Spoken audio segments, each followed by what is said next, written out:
What is going on, everybody? It's the Francis. We're back again for a Super Showdown preview and prediction. Super Showdown, of course, goes down tomorrow morning, 5 a.m. from the Melbourne Cricket Grounds in Melbourne, Australia. We have 10 matches to go over. We're going to have a 5-hour show. Not really much to preview or go over really in this show, just because majority of these matches weren't even really built that much. The biggest built match, of course, was Triple H versus The Undertaker for the quote-unquote last time ever. We do have, of course, AJ Styles versus Samoa Joe, a rematch from SummerSlam and Hell in a Cell. But this time it is a no DQ, no count out, must be a winner match, because that really makes a difference. We're just going to get right into these right now. We're going to start from, because we're going to get the page from Wikipedia like everyone else does. We're going to go from 10 to 1, with 1 being, of course, the Triple H and Undertaker match. And we are going to just talk about Becky Lynch versus Charlotte Flair, which is the first match on here. Becky versus Charlotte Flair for the Women's Championship of SmackDown. This match right here is one of those matches that WWE has been trying to portray and tell us who we can boo for and who we must cheer for. They want us to cheer for Charlotte Flair. They want us to boo Becky Lynch, and it's just not happening.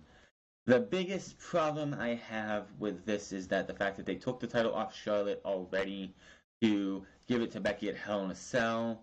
I figured we would have Charlotte beat Becky nefariously at Hell in a Cell, and then again something would happen at Super Showdown leading up to Evolution, and Becky Lynch would have got her crowning achievement at Evolution.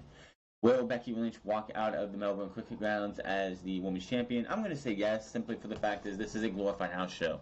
No matter what they tell you, no matter what they want to say, this being a big thing, Becky Lynch is going to walk out as champion, and we're going to go into SmackDown Live 1000, which comes to you, I believe, a week and a half later from Washington, D.C. She will still be the SmackDown Live Women's Champion. Maybe they'll have a match there too, and she'll lose it there and then win it back at Evolution. I hope not. All I know is by the time this feud is over with, Becky Lynch will be your SmackDown Women's Champion, and Charlotte Flair will be getting ready to win the Women's Royal Rumble next year. Asuka and Naomi versus the Iconics. I'm going with Asuka and Naomi here. There's really nothing else you can say about this. Who really cares? This match, Asuka lost to, of course, Carmella back at Extreme Rules. Disappeared, was not on SummerSlam, was not on Hell in a Cell, and she just showed up one day for work finally after being MIA for it seemed like a month, and she helped Naomi with the Iconics, and because they're Australian, we're going to have the Iconics here take on Asuka and Naomi, and I just feel like the Iconics will lose this match because Asuka, unless you want Naomi to take the pinfall, you're not gonna have the Iconics beat Asuka after she just ripped through them both this past week and the week before that, and I think the week before that. The New Day versus The Bar for the WWE SmackDown Live Tag Team Championships. New Day is gonna win this one. The Bar has had so much momentum going into Super Showdown. They each beat a member of the New Day, and then they took out the New Day this past Tuesday on SmackDown Live, even embarrassed Mr. Bootyworth. We'll talk about who Mr. Bootyworth was on Unscripted this coming Sunday. But the Bar have had way too much going their way. It's for the New Day to win. This, again, is a house show, so I'm going with the New Day on this one. Cedric Alexander versus Buddy Murphy for the WWE Cruiserweight Champion. Melbourne's own Buddy Murphy. I'm going with Buddy Murphy on this one. If there's going to be a championship to change hands, it will be the Cruiserweight Championship. Cedric Alexander has held the Cruiserweight Championship since WrestleMania. He won it on the pre-show to WrestleMania, and he really hasn't. It's not his fault. It's not the Cruiserweight's fault. He hasn't really done much with the Cruiserweight Championship because they just don't have that much time to do something with the Cruiserweights. So I'm going with Cedric Alexander to drop the title to Buddy Murphy in Australia. The only reason really Buddy Murphy's getting this match is because he is from Melbourne, Australia, and he is going to win this. AJ Styles versus Samoa Joe, no count out, no disqualification match for the WWE Championship. It's going to pain me to say it, and I don't see WWE doing this again. It is a glorified house show, and I don't see too many titles changing hands on this show. I already told you the one title I think that will change hands. So I'm going to say AJ Styles will beat Samoa Joe for the WWE Championship because whether it's Daniel Bryan or The Miz, AJ Styles looks better for the to drop the title. Well, if it's The Miz, which it should be The Miz, Daniel Bryan should not win the WWE Championship until he gets to WrestleMania after hopefully winning the Royal Rumble.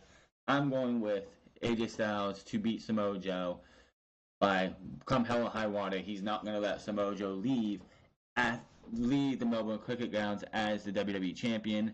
I wish they wouldn't have had him even mention the words "bury you alive" unless you want to make this a buried alive match, which if it is, I wouldn't mind it. I would love to see a buried alive match. When was the last time we saw a buried alive match? And it wouldn't have anything to do with The Undertaker. It wouldn't have anything to do with Kane. It would be something, it would be a breath of fresh air.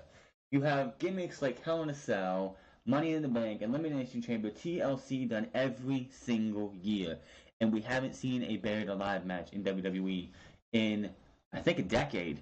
So if they wanted to give us a buried alive match and just change this up and say, we're going to give you a buried alive match, AJ Styles called for it, and Paige was like, you know what? We'll do a buried alive match. Forget the no count out, no disqualification, because somebody has to win in buried alive. And we're not going to have both guys fall in because both guys can't be buried. One has to signal the guy running the truck with the dirt to drop the dirt on top of that unless they want to bury it themselves. Somebody has to bury somebody else. So AJ Styles will win this match unless they want to turn it into a buried alive match, and I think Samoa Joe would win that. The Bella Twins versus Ronda Rousey versus the Riot Squad.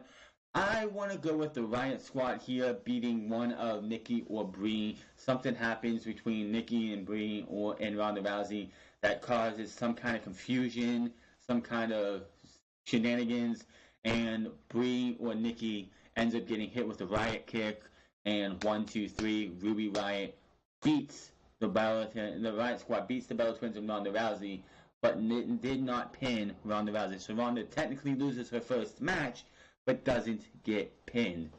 And then, of course, they can do what they want after the match with the Bella Twins and Ronda Rousey to set up the inevitable Evolution, quote-unquote, main event. Not my main event. My main event for Evolution would be the Mae Young Classic Finals. That's just me. I'm just saying. But definitely going to see, other than that, who really cares about this match? Nobody wants to see the Bella Twins. I don't care who you're married to. I don't care who you fucked for 7 years straight. You can't wrestle. You can't talk. You don't deserve to be in this position that you're in.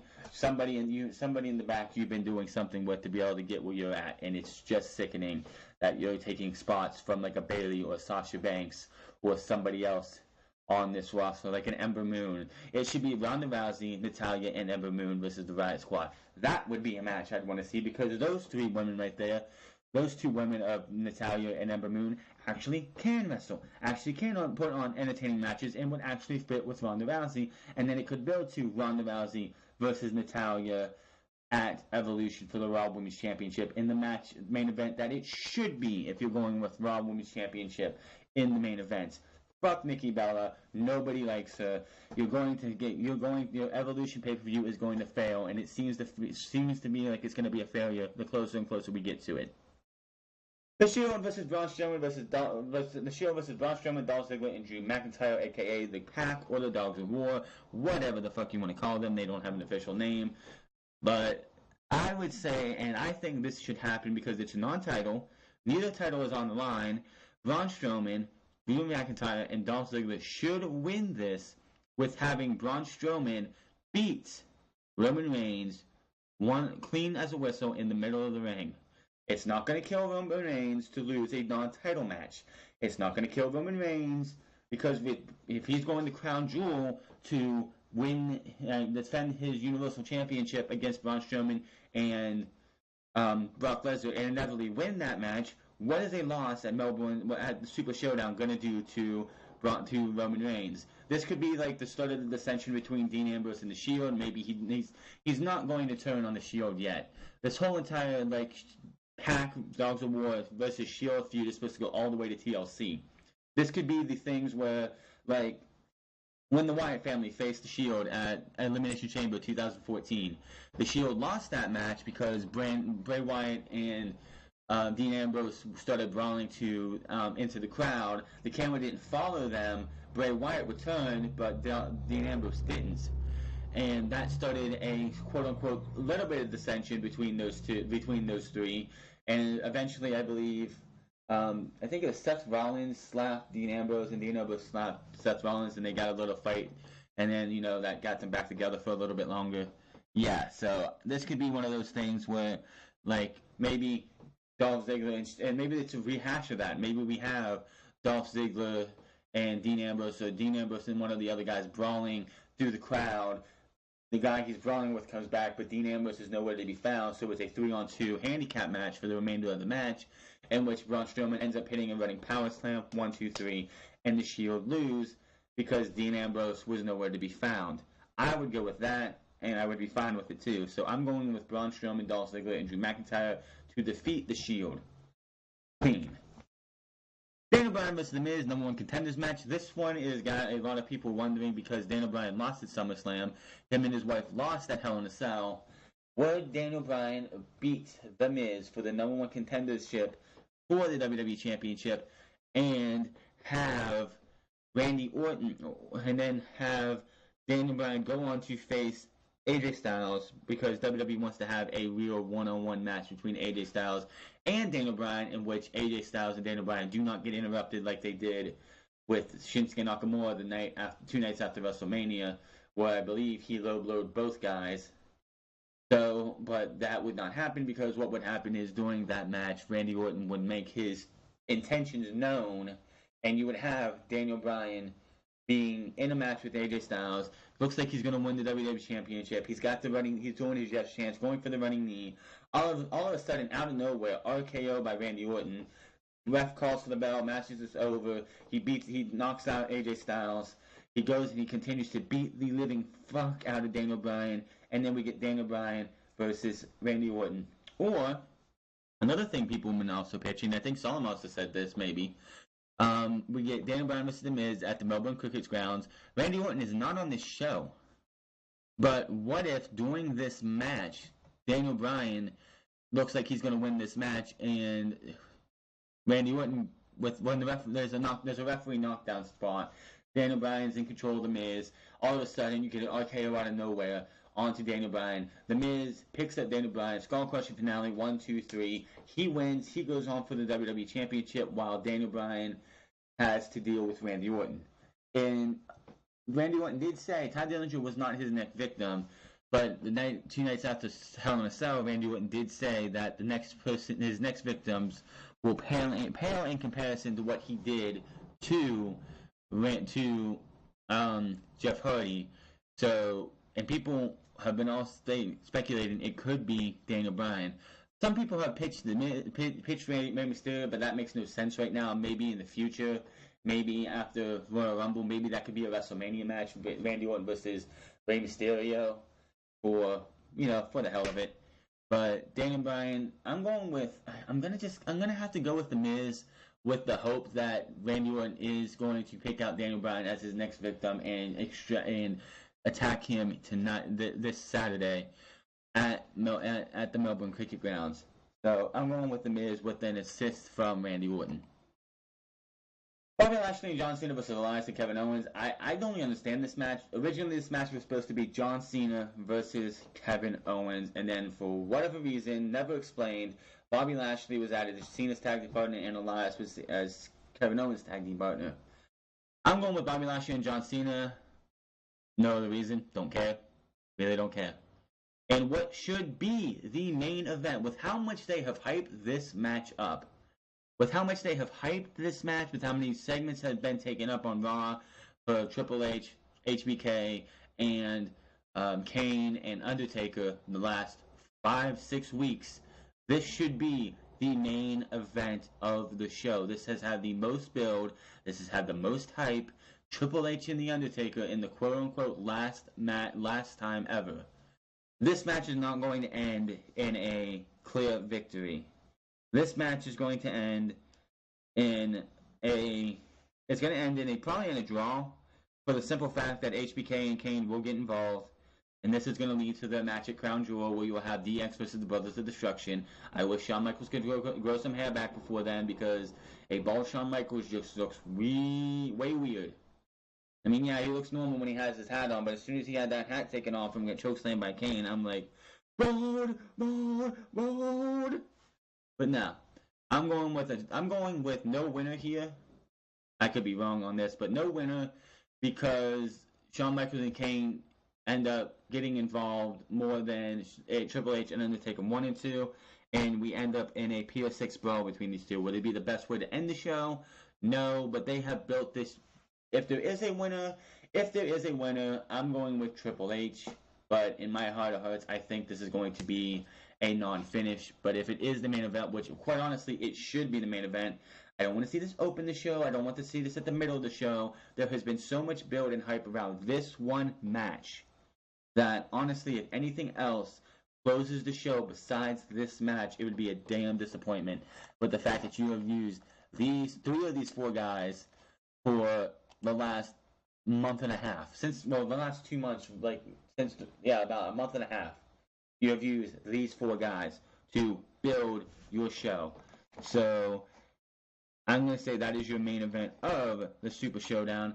But that is going to be all for this Super preview and predictions. I will be here. Hopefully everything should work out. I will be here Saturday morning I'll be watching this thing at 5 to 10, and then we're going to do a review right after. And that'll be up at noon on Saturday. Make sure to find me on Twitter at TheFrance. Find me on twitch.tv/TheFrance08. Also, make sure to check out Raw, SmackDown, NXT, and the Mae Young Classic. All those are on the channel. I'm going to try and find I'll put them in an annotation. But make sure to check all those reviews out. And, of course, Sunday, a special Sunday edition of Unscripted will be done this Sunday. So it's been a busy week. And then, of course, we'll be on here for Monday Night Raw, SmackDown Live, NXT, and the Mae Young Classic. We do have things settled down where I'm at, where I live, and everything's set up again. So Raw review will be right after Raw. SmackDown will be after SmackDown. NXT will be after NXT, and the Mae Young Classic will be Thursday morning. And then, of course, Unscripted will return to its normal Saturday afternoon next week. Until then, my name is TheFrance. You guys have a good one, and I will see you guys Saturday for the Super Showdown.